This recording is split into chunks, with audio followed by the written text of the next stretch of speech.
Carving out a career as a professional dancer is notoriously difficult, but a group of Adelaide dance students is getting a sneak preview that could also lead to a lucky break. From next week, they're performing with the critically acclaimed Australian Dance Theatre in its new work, Worldhood, at Her Majesty's Theatre. Alina Ecott reports.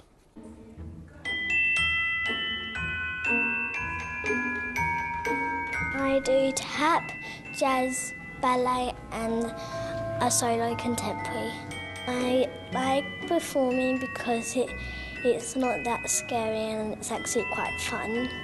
Each year, thousands of children slip on their first pair of ballet shoes and dream of becoming a star. But it takes a lot to turn those imaginings into reality and forge a career here or abroad.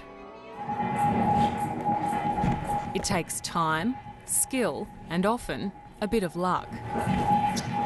Just ask a group of young Adelaide dancers nearing graduation at the Adelaide College of the Arts at Light Square in the city. They've been handed the opportunity of a lifetime before their careers have even begun.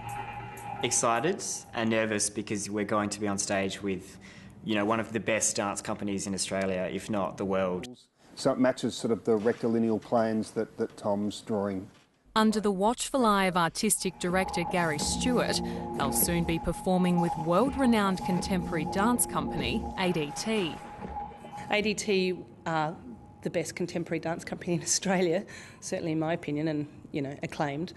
And occasionally a dancer will get the opportunity to do a secondment or work with ADT, but this time the whole of third year, the whole of final year are doing this massive production. It's kind of been a really rewarding process for them, but also for myself to kind of see, to witness how my dancers have been really great at extending themselves to really assist and help train these young dancers.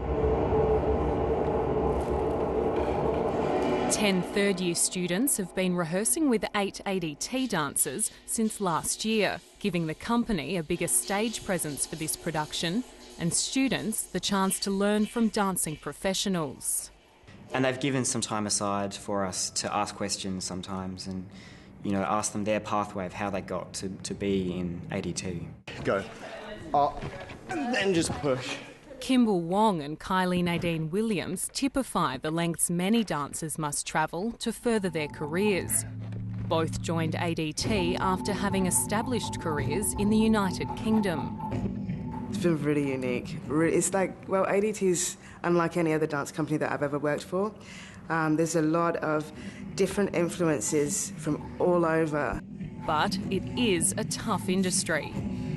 It can be fairly cutthroat, you can be the best at an audition, for example, but if you're not the right height, then you might not get the job. It can be very cutthroat in that sense.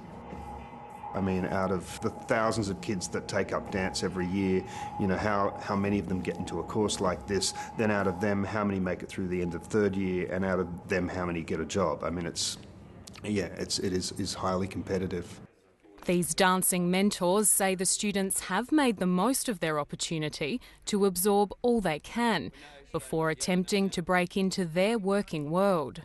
You're in a bubble where you're about to leave your safety net and go into this world where you have no control. But on certain days you're on stage and people are giving you a standing ovation. A little bit excited, definitely nervous, and a bit confused also to sort of be at the end of all of this study and then the realisation of, wow, there is a working world out there that I am now needing to be a part of. Worldhood makes its world premiere in Adelaide next week and also involves an artistic collaboration with artist Tom Buchanan. It's a performance that promises many challenges for all involved. But for the 10 local dance students, it's reinforced that long-held childhood belief that this is what they were born to do. Everything in your daily life, really at the end, comes towards dance. It's quite consuming, but when you have such a passion for it, it's all you want to do. Alina Ecott there.